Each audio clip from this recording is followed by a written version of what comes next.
சூரத்துல் பக்ரா வசனம் 142 மற்றும் 143. மனிதர்களில் சில மதியீனர்கள் ஏற்கனவே முஸ்லிம்கள் முன்னோக்கி தொழுது கொண்டு இருந்த அவர்களது கிப்லாவிலிருந்து வேறு திசைக்கு அவர்களை திருப்பியது எது என்று கேட்பார்கள். கிழக்கும் மேற்கும் அல்லாஹுக்கே உரியன. தான் நாடுபவரை அவன் நேர் வழியில் செலுத்துவான் என்று நபியே நீர் கூறுவீராக. இவ்வாறே உங்களை நாம் நடுநிலை சமுதாயமாக ஆக்கினோம்.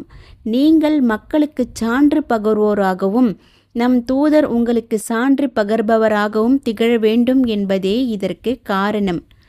தம் குதிகால்கள் வழியாக திரும்பிச் செல்வோரிலிருந்து இத்தூதரை பின்பற்றுபவர்களை அடையாளம் காண்பதற்காகவே ஏற்கனவே நீர் முன்னோக்கிய கிப்லாவை தொழும் திசையாக நாம் ஆக்கினோம். அல்லாஹ் யாரை நேர் வழியில் செலுத்தினானோ அவர்களைத் தவிர மற்றவர்களுக்கு இது பாரமாகவே இருக்கிறது. அல்லாஹ் உங்கள் நம்பிக்கையை பாழ்படுத்தப் போவதில்லை. அல்லாஹ் மனிதர்களிடம் அளப்பரிய கருணையாளனும் மிகுந்த பரிவுடையோனும் ஆவான். முதலாவது வசனத்தில் இடம்பெற்றுள்ள மதியீனர்கள் என்னும் சொல் அல்லாஹுக்கு இணை கற்பித்த அரபு மக்களை குறிக்கிறது என சுஜாஜ் ரஹ்மத்துல்லாஹி அலைஹி அவர்கள் கூறியுள்ளார்கள். இது யூத மதகுருமார்களை குறிக்கின்றது என முஜாஹித் ரஹ்மத்துல்லாஹி அலைஹி அவர்களும், நய வஞ்சகர்களை குறிக்கின்றது என சுத்தி ரஹ்மத்துல்லாஹி அலைஹி அவர்களும் கூறியுள்ளனர். ஆனாலும் இந்த வசனம் மேற்கண்ட அனைவருக்குமே பொருந்தும். அல்லாஹ்வே மிக அறிந்தவன். கிப்லா மாற்றம். பராவு பின் ஆசிப் ரதி அல்லாஹு அன்ஹு அவர்கள் கூறியதாவது, நபி ஸல்லல்லாஹு அலைஹி வஸல்லம் அவர்கள் ஜெருசலத்தில் உள்ள பைத்துல் மக்திஸை முன்னோக்கி 16 அல்லது 17 மாதங்கள் தொழுதார்கள். ஆயினும் தமது கிப்லா மக்காவில் உள்ள இறையில்லம் காபாவை நோக்கி இருக்க வேண்டும் என்பதே அவர்களின் விருப்பமாக இருந்தது. ஆகவே காபாவை முன்னோக்கும்படி உத்தரவிட்டு 2வது அத்தியாயம் 144வது வசனத்தை அல்லாஹ் அருளினான். உடனே அவர்கள் காபாவை முன்னோக்கி தொழுதார்கள். 16 அல்லது 17 மாதங்களுக்கு பிறகு காபாவை முன்னோக்கி அவர்கள் தொழுத முதல் தொழுகை அசர் தொழுகை ஆகும். அவர்களுடன் மக்கள் சிலரும் தொழுதனர். பிறகு அவர்களுடன் தொழுதவர்களில் ஒரு மனிதர் புறப்பட்டு மற்றொரு பள்ளிவாசலில் ருக்கு குனிதல் நிலையில் இருந்தவர்களை கடந்து சென்றார். அப்பொழுது அவர், அல்லாஹ்வை முன்வைத்து நான் உறுதி கூறுகின்றேன், இப்பொழுதுதான் நான் நபி ஸல்லல்லாஹு அலைஹி வஸல்லம் அவர்களுடன் சேர்ந்து மக்காவிலுள்ள காபாவை முன்னோக்கி தொழுதுவிட்டு வந்தேன் என்று சொன்னார். உடனே அவர்கள் அனைவரும் அப்படியே ருக்குவில் இருந்தவாறு ஒரு வட்டமடித்து காபாவை முன்னோக்கி திரும்பினார்கள். காபாவை நோக்கி கிப்லா மாற்றப்படுவதற்கு முன்னர் பழைய பைத்துல் மக்திஸ் கிப்லாவை முன்னோக்கி தொழுது கொண்டிருந்த சிலர் அறப்போரில் கொல்லப்பட்டு உயிரிழந்திருந்தனர். அவர்கள் விஷயத்தில் என்ன கூறுவதென்று எங்களுக்கு தெரியவில்லை. அப்பொழுதுதான் அல்லாஹ் உங்கள் நம்பிக்கையை பாழ்படுத்தப் போவதில்லை. அல்லாஹ் மனிதர்களிடம் அளப்பரிய கருணையாளனும் மிகுந்த பரிவுடையவனும் ஆவான் என்ற 143வது வசனத்தொடரை அல்லாஹ் அருளினான். வரலாற்று ஆசிரியர் இப்னு இஸ்ஹாக் ரஹ்மத்துல்லாஹி அலைஹி அவர்கள் பதிவு செய்துள்ள மற்றொரு அறிவிப்பில் பராவு பின் ஆசிப் ரதி அல்லாஹு அன்ஹு அவர்கள் கூறியிருப்பதாவது, அல்லாஹ்வின் தூதர் ஸல்லல்லாஹு அலைஹி வஸல்லம் அவர்கள் பைத்துல் மக்திஸை நோக்கி தொழுது வந்தார்கள். அப்பொழுதெல்லாம் கிப்லா மாற்றம் குறித்த அல்லாஹ்வின் உத்தரவை எதிர்பார்த்து வானத்தை அடிக்கடி பார்த்து வந்தார்கள். அப்பொழுதுதான் நபியே உம்முடைய முகம் அடிக்கடி விண்ணை நோக்கி திரும்புவதை நாம் காண்கின்றோம். எனவே நீர் விரும்புகின்ற கிப்லாவின் பக்கமே உம்மை திருப்புகின்றோம். ஆகவே உமது முகத்தை காபா இருக்கும் புனித பள்ளியை நோக்கி திருப்பிக் கொள்ளுங்கள் என்ற வசனத்தை அல்லாஹ் அருளினான். அப்பொழுது முஸ்லிம்களில் சிலர் காபாவை நோக்கி கிப்லா மாற்றம் செய்யப்படுவதற்கு முன் எங்களில் இறந்து போனவர்களின் நிலையை பற்றியும் பைத்துல் மக்திஸை நோக்கி இதுவரை நாங்கள் நிறைவேற்றிய தொழுகைகளின் நிலையை பற்றியும் அறிய ஆசைப்படுகின்றோம் என்றனர். அப்பொழுதுதான் அல்லாஹ் உங்கள் நம்பிக்கையை பாழ்படுத்தப் போவதில்லை என்ற தொடர் அருளப்பெற்றது. அப்பொழுது மனிதர்களில் சில மதீயினர்கள், அதாவது வேதக்காரர்கள், ஏற்கனவே இருந்த அவர்களின் கிப்லாவிலிருந்து வேறு திசைக்கு அவர்களை திருப்பியது எது என்று கேட்டனர். அப்பொழுதுதான் இந்த வசனத்தை அல்லாஹ் அருளினான். இப்னு அப்பாஸ் ரதியல்லாஹு அன்ஹு அவர்கள் கூறியதாவது, அல்லாஹ்வின் தூதர் ஸல்லல்லாஹு அலைஹி வஸல்லம் அவர்கள் மக்காவிலிருந்து மதீனாவிற்கு புலம்பெயர்ந்து ஹிஜ்ரத் வந்தபொழுது தொழுகையில் பைத்துல் மக்திஸை முன்னோக்குமாறு அவர்களுக்கு அல்லாஹ் உத்தரவிட்டான். அதனால் யூதர்கள் மகிழ்ந்தனர். 10க்கும் அதிகமான மாதங்கள் நபி ஸல்லல்லாஹு அலைஹி வஸல்லம் அவர்கள் பைத்துல் மக்திஸை முன்னோக்கினார்கள். ஆயினும் இப்ராஹிம் அலை அவர்களின் கிப்லாவாகிய காபாவையே அவர்கள் விரும்பினார்கள். எனவே இது தொடர்பாக அல்லாஹ்விடம் பிரார்த்தனை செய்து கொண்டும் அல்லாஹ்வின் கட்டளையை எதிர்பார்த்து அடிக்கடி வானத்தை பார்த்து கொண்டும் இருந்தார்கள். அப்பொழுதுதான் உங்கள் முகங்களை காபாவாகிய அதை நோக்கி திருப்புங்கள் எனும் தொடரை அல்லாஹ் அருளினான். இதனால் சந்தேகம் கொண்ட யூதர்கள் முஸ்லிம்கள் ஆகிய அவர்களை ஏற்கனவே இருந்த அவர்களின் கிப்லாவிலிருந்து திருப்பியது எது என்று கூறலாயினர்.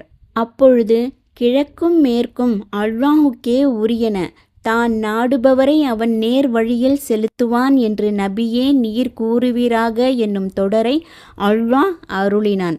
காபாவும் பைத்துல் மக்திஸும். கிப்லா மாற்றம் தொடர்பாக ஏராளமான நபிமொழிகள் வந்துள்ளன.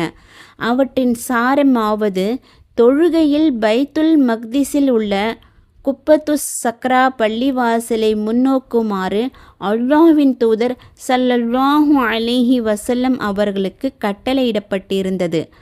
அவர்கள் மக்காவில் இருந்தவரை பைத்துல் மக்திஸையும் காபாவையும் ஒரு சேர முன்னோக்கும் வாய்ப்பு இருந்தது. காபாவின் ருக்னுல் யமானி மற்றும் ஹஜருல் அஸ்வத் ஆகிய இரு மூலைகளுக்கு மத்தியில் தொழுவார்கள். அப்பொழுது காபா அவர்களுக்கு முன் இருக்கும். அதே வேளையில் பைத்துல் மக்திஸையும் முன்னோக்கி வந்தார்கள். பின்னர் நபி ஸல்லல்லாஹு அலைஹி வஸல்லம் அவர்கள் மக்காவிலிருந்து மதீனாவிற்கு புலம்பெயர்ந்து ஹிஜ்ரத் சென்ற பொழுது ஒரே நேரத்தில் இரண்டையும் ஒரு சேர முன்னோக்கி தொழ முடியவில்லை. எனவே பைத்துல் மக்திஸை முன்னோக்குமாறு நபி ஸல்லல்லாஹு அலைஹி வஸல்லம் அவர்களுக்கு அல்லாஹ் உத்தரவிட்டான். இப்னு அப்பாஸ் ரதியல்லாஹு அன்ஹு அவர்களும் பெரும்பாலான அறிஞர்களும் இவ்வாறே கூறியுள்ளார்கள். ஆக நபி ஸல்லல்லாஹு அலைஹி வஸல்லம் அவர்கள் பைத்துல் மக்திஸை மட்டும் முன்னோக்கி தொழுத நிகழ்வானது அவர்கள் புலம்பெயர்ந்து ஹிஜ்ரத் மதீனாவிற்கு வந்த பிறகு நடந்ததாகும். இந்நிலை 10க்கும் மேற்பட்ட மாதங்கள் நீடித்தது. அப்பொழுதெல்லாம் நபி ஸல்லல்லாஹு அலைஹி வஸல்லம் அவர்கள் இப்ராஹிம் அலை அவர்களின் கிப்லாவாகிய காபாவை நோக்கி தாம் திருப்பப்பட வேண்டும் என அடிக்கடி பிரார்த்தனை செய்து கொண்டும் பணிந்து வேண்டிக் கொண்டும் இருந்தார்கள். அவர்களின் வேண்டுதல் ஏற்கப்பட்டது. தொன்மையான இறை இல்லம் காபாவை முன்னோக்குமாறு அவர்களுக்கு கட்டளையிடப்பட்டது. உடனே மக்களுக்கு சொற்பொழிவு நிகழ்த்திய அல்லாஹ்வின் தூதர் ஸல்லல்லாஹு அலைஹி வஸல்லம் அவர்கள் அந்த செய்தியை மக்களிடம் தெரிவித்தார்கள். காபாவை முன்னோக்கி முதலில் நபி ஸல்லல்லாஹு அலைஹி வஸல்லம் அவர்கள் நிறைவேற்றியது அசர் தொழுகை ஆகும். இத்தகவல் சஹீஹுல் புகாரி மற்றும் சஹீஹுல் முஸ்லிமில் இடம்பெற்றுள்ளது. கிப்லா மாற்றம் தொடர்பான இறை உத்தரவானது நபி ஸல்லல்லாஹு அலைஹி வஸல்லம் அவர்கள் லுஹர் தொழுகையில் 2 ரக்காத்துக்கள் தொழுது முடித்து இன்னும் 2 ரக்காத்துக்கள் மீதி இருந்த நிலையில்தான் அருளப்பெற்றது என குர்ஆன் விரிவுரையாளர்களில் பலர் கூறியுள்ளார்கள். இது பனு சலிமா கோத்திரத்தாரின் பள்ளிவாசலில் நடைபெற்றது. இதனால் அந்த பள்ளிவாசலுக்கு மஸ்ஜிதுல் கிப்லத்தைன் 2 கிப்லா பள்ளிவாசல் என பெயர் சூட்டப்பெற்றது.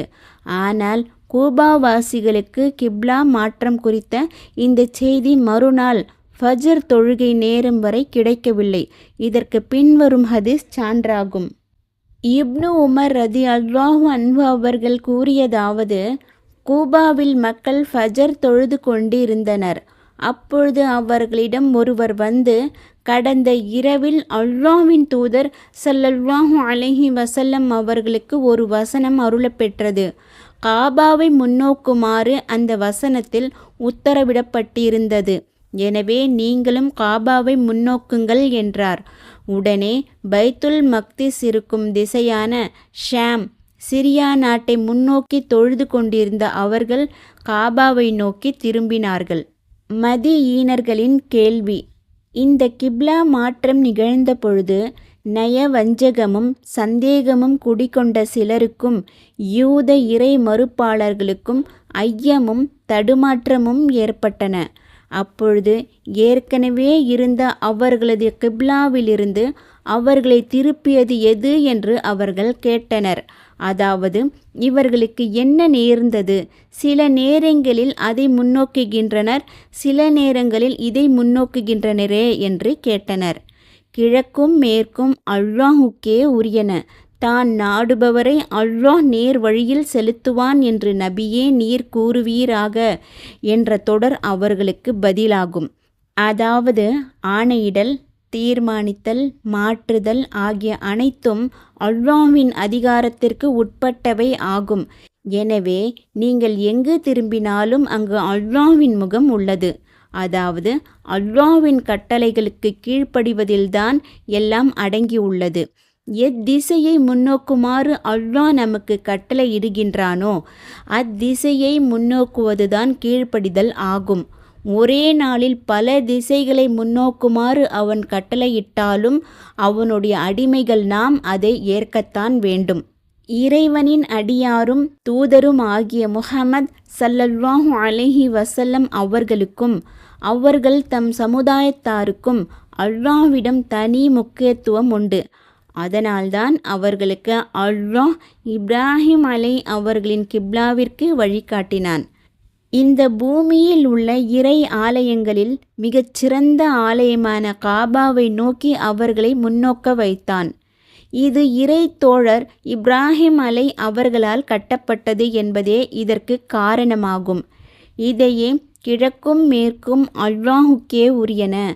தான் நாடுபவரை அல்லாஹ் நேர்வழியில் செலுத்துவான் என்று அல்லாஹ் கூறினான். அல்லாஹ்வின் தூதர் ஸல்லல்லாஹு அலைஹி வஸல்லம் அவர்கள் கூறினார்கள், வேதக்காரர்கள் நம் மீது வெள்ளிக்கிழமை விஷயத்தில் பொறாமை கொள்வதை போன்று வேறெதற்காகவும் பொறாமை கொள்வதில்லை. வெள்ளிக்கிழமையை அவர்கள் தவறவிட்ட நிலையில் அல்லாஹ் நமக்கு அதை வழங்கினான். அதை போன்றே கிப்லாவாகிய காபா விஷயத்திலும் அவர்கள் நம்மீது பொறாமைப்படுகின்றனர். இந்த கிப்லாவையும் அவர்கள் தவறவிட்ட நிலையில் அல்லாஹ் நமக்கு அதை வழங்கினான். அதை போன்றே கூட்டு தொழுகையின் பொழுது இமாமுக்கு பின்னால் நாம் ஆமீன் கூறும் விஷயத்திலும் அவர்கள் நம்மீது பொறாமைப்படுகின்றனர். நடுநிலை சமுதாயம். அடுத்த வசனத்தில் இவ்வாறே உங்களை நாம் நடுநிலை சமுதாயமாக ஆக்கினோம். நீங்கள் மக்களுக்கு சான்று பகர்வோராகவும் நம் தூதர் உங்களுக்கு சான்று பகர்பவராகவும் திகழ வேண்டும் என்பதே இதற்கு காரணம் என்று அல்லாஹ் கூறியுள்ளான்.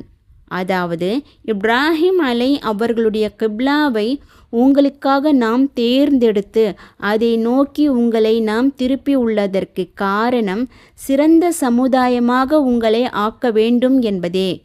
இதனால் மறுமையில் நீங்கள் மற்ற சமுதாயத்தார் அனைவருக்கும் சாட்சியாளர்களாக திகழ்வீர்கள். அப்பொழுது மக்கள் அனைவரும் உங்களுடைய மகத்துவத்தை ஒப்புக்கொள்வார்கள். இங்கு நடுநிலை சமுதாயம் என்பதை குறிக்க உம்மத்தன் வசத்தன் என்னும் சொற்றொடர் மூலத்தில் ஆளப்பட்டுள்ளது. இதற்கு நடுநிலை சமுதாயம் என்பதே சொற்பொருளாகும். இங்கு அதற்கு சிறந்த சமுதாயம் அல்லது உன்னதமான சமுதாயம் என்று பொருள். குறைஷியர் அரபுகளிலேயே ஊராலும் பரம்பரையாலும் சிறந்தவர்கள் ஆவார் என்னும் சொல் வழக்கில் சிறந்தவர்கள் என்பதை குறிக்க அவுசத் என்னும் சொல்லே பயன்படுத்தப்படுவதுண்டு. அவ்வாறே அல்லாஹ்வின் தூதர் ஸல்லல்லாஹு அலைஹி வஸல்லம் அவர்கள் தம் குலத்தாரில் சிறந்த குடும்பத்தை சேர்ந்தவர்களாக இருந்தார்கள் என்பதை குறிக்க வசத் என்னும் சொல்லே பயன்படுத்தப்படுகிறது. இந்த வகையில்தான் சிறந்த தொழுகை என்பதை குறிக்க அஸ்ஸலாத்துல் உஸ்தா என்று கூறப்படுகிறது. இது அசர் தொழுகையை குறிக்கும். ஆக முஹம்மத் ஸல்லல்லாஹு அலைஹி வஸல்லம் அவர்களுடைய சமுதாயத்தை அல்லாஹ் சிறந்த சமுதாயமாக ஆக்கி முழுமையான விதிமுறைகளையும் நேர்த்தியான நடைமுறைகளையும் தெளிவான வழிமுறைகளையும் வழங்கி சிறப்பித்துள்ளான். மற்றொரு வசனத்தில் அல்லாஹ் கூறுகின்றான், அவன் உங்களை தேர்ந்தெடுத்தான். மார்க்க விஷயத்தில் உங்கள் மீது அவன் எந்த சிரமத்தையும் ஏற்படுத்தவில்லை. உங்கள் தந்தை இப்ராஹிமின் மார்க்கத்தையே பின்பற்றுங்கள். அவன்தான் இந்த வேதத்திலும் இதற்கு முன்னுள்ள வேதத்திலும் உங்களுக்கு முஸ்லிம்கள் என்று பெயர் சூட்டினான். ஏனெனில் நம் தூதர் மறுமையில் உங்களுக்கு சாட்சியாளராக திகழ்வார். நீங்கள் மற்றவர்களுக்கு சாட்சியாளர்களாக திகழ்வீர்கள். அல்லாஹ்வின் தூதர் ஸல்லல்லாஹு அலைஹி வஸல்லம் அவர்கள் கூறினார்கள், மறுமை நாளில் நூஹ் அவர்கள் அழைக்கப்பட்டு நீங்கள் இறை செய்தியை உங்கள் சமுதாயத்தாருக்கு எடுத்துரைத்தீர்களா என்று வினவப்படுவார்கள். அதற்கு ஆம், எடுத்துரைத்து விட்டேன் என்று அவர்கள் பதில் கூறுவார்கள். பிறகு அவர்களுடைய சமுதாயத்தார் அழைக்கப்படுவார்கள். அவர்களிடம் இவர் உங்களுக்கு இறை செய்தியை எடுத்துரைத்தாரா என்று கேட்கப்படும். அதற்கு இல்லை, எங்களிடம் எச்சரிக்கை விடுபவர் வரவில்லை, வேறு யாரும் வரவில்லை என்று அந்த மக்கள் கூறுவார்கள். அப்பொழுது நூஹ் அவர்களிடம் உங்களுக்காக சாட்சியம் சொல்பவர் யார் என்று கேட்கப்படும். அதற்கு முஹம்மத் ஸல்லல்லாஹு அலைஹி வஸல்லம் அவர்களும் அவர்களுடைய சமுதாயத்தாரும் எனக்காக சாட்சியம் அளிப்பார்கள் என்று அவர்கள் கூறுவார்கள். இதையே இந்த வசனம் குறிப்பிடுகின்றது. இங்கு நடுநிலை வசத் என்பதற்கு நேர்மையான என்பது பொருளாகும். அப்பொழுது என் சமுதாயத்தாரான நீங்கள் அழைக்கப்படுவீர்கள். நூஹ் அவர்கள் தம் சமுதாயத்தாருக்கு இறை செய்தியை எடுத்துரைத்து விட்டார்கள் என்று நீங்கள் சாட்சியம் அளிப்பீர்கள். பின்னர் உங்களுக்காக நான் சாட்சியம் அளிப்பேன். மறுமையில் சாட்சியம் பகரும் சமுதாயம். மற்றொரு அறிவிப்பில் அல்லாஹ்வின் தூதர் ஸல்லல்லாஹு அலைஹி வஸல்லம் அவர்கள் கூறியுள்ளார்கள், மறுமை நாளில் ஒரு நபி வருவார். அவருடன் இருவரோ அதைவிட அதிகமானவர்களோ இருப்பார்கள். அப்பொழுது அவருடைய சமூகத்தார் அழைக்கப்பட்டு, இவர் உங்களுக்கு இறை செய்தியை எடுத்துரைத்தாரா என்று அவர்களிடம் வினவப்படும். அதற்கு இல்லை என்று அந்த மக்கள் பதிலளிப்பார்கள். பிறகு அந்த நபியிடம், நீர் உம்முடைய சமுதாயத்தாருக்கு இறை செய்தியை எடுத்துரைத்தீரா என்று கேட்கப்படும். அதற்கு ஆம், எடுத்துரைத்தேன் என்று அவர் பதிலளிப்பார். அப்பொழுது உங்களுக்காக சாட்சியம் கூறுவோர் யாரும் உள்ளனரா என்று அவர்களிடம் கேட்கப்படும். அதற்கு முஹம்மத் ஸல்லல்லாஹு அலைஹி வஸல்லம் அவர்களும் அவருடைய சமுதாயத்தாரும் எனக்காக சாட்சியம் கூறுவார்கள் என்று கூறுவார். அப்பொழுது முஹம்மத் ஸல்லல்லாஹு அலைஹி வஸல்லம் அவர்களும் அவர்களின் சமுதாயத்தாரும் அழைக்கப்படுவார்கள். இந்த நபி தம்முடைய சமூகத்தாருக்கு இறை செய்தியை எடுத்துரைத்தாரா என்று அவர்களிடம் கேட்கப்படும். அதற்கு ஆம், எடுத்துரைத்தார் என அவர்கள் பதிலளிப்பார்கள். அது உங்களுக்கு எப்படி தெரியும் என்று அவர்களிடம் கேட்கப்படும். அதற்கு எங்களுடைய நபி முஹம்மத் ஸல்லல்லாஹு அலைஹி வஸல்லம் அவர்கள் எங்களிடம் வந்து இறை தூதர்கள் யாவரும் தத்தம் சமுதாயத்தாருக்கு இறை செய்தியை எடுத்துரைத்தனர் என்று எங்களுக்கு சொன்னார்கள் என அவர்கள் கூறுவார்கள். இதையே இவ்வாறே உங்களை நடுநிலை சமுதாயமாக ஆக்கினோம். நீங்கள் மறுமையில் மக்களுக்கு சாட்சியம் கூறுவோராகவும் நம் தூதர் உங்களுக்கு சாட்சியம் கூறுபவராகவும் திகழ வேண்டும் என்பதே இதற்கு காரணம் என்று அல்லாஹ் கூறியுள்ளான். நபி ஸல்லல்லாஹு அலைஹி வஸல்லம் அவர்கள் கூறினார்கள், மறுமை நாளில் நானும் என் சமூகத்தாரும் மற்றெல்லா மக்களையும் விட உயரமான ஒரு குன்றின் மீது இருப்போம். அப்பொழுது மக்கள் அனைவரும் நம்முடைய சமுதாயத்தில் ஒருவராக இருக்க வேண்டுமென்றே விரும்புவார்கள். தம்முடைய சமுதாயத்தாரால் மறுக்கப்பட்ட ஒவ்வொரு நபிக்காகவும் அவர் தம்முடைய இறைவனின் தூதுச் செய்தியை தம் சமுதாயத்தாரிடம் எடுத்துரைத்து விட்டார் என்று நாம் சாட்சியம் கூறுவோம். அடுத்து, தம் குதிகால் வழியாக திரும்பிச் செல்வோரிலிருந்து இத்தூதரை பின்பற்றுபவர்களை அடையாளம் காண்பதற்காகவே ஏற்கனவே நீர் முன்னோக்கிய கிப்லாவை தொழும் திசையாக ஆக்கியிருந்தோம் என்று அல்லாஹ் கூறியுள்ளான். அதாவது, முஹம்மதே, ஆரம்பத்தில் பைத்துல் மக்திஸை முன்னோக்குமாறும் பின்னர் அதை விடுத்து காபாவை முன்னோக்குமாறும் உமக்கு கட்டளையிட்டோம். இதற்கு காரணம் தம் குதிகால்கள் வழியாக திரும்பிச் செல்வோரின், அதாவது மதம் மாறி செல்வோரின் நிலையும் உங்களை பின்பற்றி உங்களுக்கு கட்டுப்பட்டு நீங்கள் எதை முன்னோக்குகின்றீர்களோ அதை உங்களுடன் சேர்ந்து முன்னோக்கக்கூடியவர்களின் நிலையும் வெளிப்படையாக தெரிய வேண்டும் என்பதுதான். யாருக்கு இது பாரம்? அல்லாஹ் யாரை நேர் வழியில் செலுத்தினானோ அவர்களை தவிர மற்றவர்களுக்கு இது பாரமாகவே இருக்கிறது. அதாவது, பைத்துல் மக்திஸிலிருந்து காபாவை நோக்கி கிப்லாவாய் மாற்றிய இச்செய்தியானது மனதளவில் ஒரு பெரும் விஷயம்தான். என்றாலும் யாருக்கு அல்லாஹ் நேர்வழி காட்டினானோ அவருக்கு இது பாரமாக தோன்றாது.